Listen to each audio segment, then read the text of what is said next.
That is definitely the hope. Yeah, the right? hope is also some good weather for Friday night football. It's decent out there. A little bit chilly. Chilly, I know.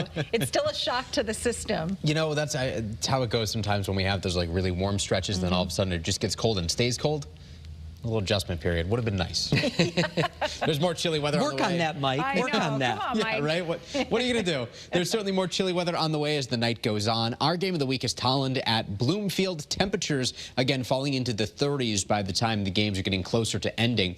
We also want to note this here, a rain icon at 5 p.m. We have been tracking just some isolated sprinkles with Connecticut's only live radar here, but First Alert Live Radar is now scanning clear and dry. So that's some good news. Any shower chance should be just about done and over with here, except maybe in far western Connecticut. We've been watching some of these lake effect streamers work their way out of New York State and into, or attempt to make their way into western Connecticut. Temperatures are dropping. We're into the upper 30s through the Litchfield Hills. Elsewhere, inland, lower half of the 40s, 45 right now in Groton. We're at 43 in Chester. New Haven still coming in at 47 currently. And temperatures will be falling as the night goes on through the 40s and the 30s. Even along the shoreline, we'll see some towns make it into the 20s, and almost every town inland tonight will be in the 20s, certainly. So that means a cold start to the day tomorrow. If you're hoping to get some yard work done, perhaps you've been waiting to get those leaves cleaned up, just make sure you bundle up tomorrow morning. By noon, we're back in the mid-40s, and we'll end the day in the mid and upper 40s.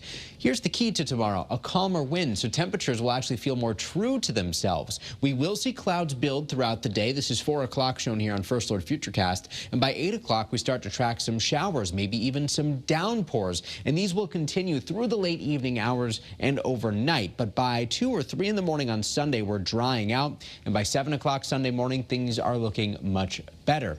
Not necessarily brighter, but we're not expecting any rain during the daylight hours on Saturday or Sunday, which is great. About a half inch to an inch of rainfall can be expected from the showers that actually move on through.